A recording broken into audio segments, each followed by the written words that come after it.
لله نحمده ونستعينه ونستغفره ونعوذ بالله من شرور أنفسنا ومن سيئات أعمالنا من يهده الله فلا مضل له ومن يضلل فلا هادي له أشهد أن لا إله إلا الله وحده لا شريك له وأشهد أن محمدا عبده ورسوله أما بعد فإن خير الحديث كتاب الله وخير الهدي هدي محمد صلى الله عليه وسلم وشر الأمور محدثاتها وكل محدثة بدعة وكل بدعة ضلالة وكل ضلالة في النار فقد قال الله تعالى في القرآن المجيد والفرقان الحميد فأعوذ بالله من الشيطان الرجيم بسم الله الرحمن الرحيم قل هل يستوي الذين يعلمون والذين لا يعلمون إنما يتذكر أولو الألباب. عزیز سامعین، آج کے اس نادیہ میں میری تقریر کا عنوان ہے اسلام میں علم کی اہمیت. خطبہ مسنونہ کے بعد میں نے آپ کے سامنے سورہ زمر کی ایک مشہور و معروف آیت کی تلاوت کی. اس آیت میں اللہ سبحانہ و تعالی نبی کریم صلی اللہ علیہ وسلم سے مخاطب ہو کر فرمایا کہ آپ کہہ دیجئے، آپ پوچھیں ان سے، آپ کہیے ان سے هل يستوي الذين يعلمون والذين لا يعلمون، کیا وہ لوگ جو علم رکھتے ہیں اور جو علم نہیں رکھتے برابر رہ سکتے ہیں؟ ایسا کبھی نہیں ہو سکتا. انما يتذكر اولو الالباب، اور نصیحت تو صرف عقل مند ہی حاصل کرتے ہیں. عزیز سامعین، اس میں علم کی فضیلت اور اہل علم کی فضیلت بتائی گئی اور یہ بھی بتایا گیا کہ انسانوں میں سے جو علم رکھتے ہیں ان کا مقام ہی الگ ہے، ان کا رتبہ ہی الگ ہے، ان کا درجہ ہی الگ ہے. اور جو بے علم لوگ ہیں وہ دنیا کے خزانے اپنے پاس رکھتے ہو، دنیا کی دولت اپنے پاس رکھتے ہو، عہدہ و منصب اپنے پاس رکھتے ہو، دنیا کی لاکھ سرمایہ اپنے پاس رکھتے ہو، لیکن وہ کبھی بھی بے علم لوگ علم والے لوگوں کے مقام تک کبھی بھی نہیں پہنچ سکتے. علم انسان کے حق میں رفعت ہے، علم انسان کے حق میں بلندی ہے. علم وہ چیز ہے جو انسان کو دنیا و آخرت میں سربلند کرتی ہے.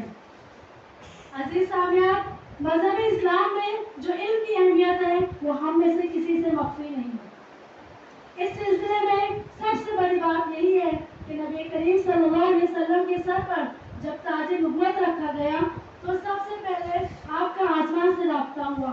جبرائیل علیہ السلام کی آمد آپ کے پاس سب سے پہلے ہوئی اور اللہ تعالیٰ کی آخری آسمانی کتاب کے نزول کا سلسلہ شروع ہوا.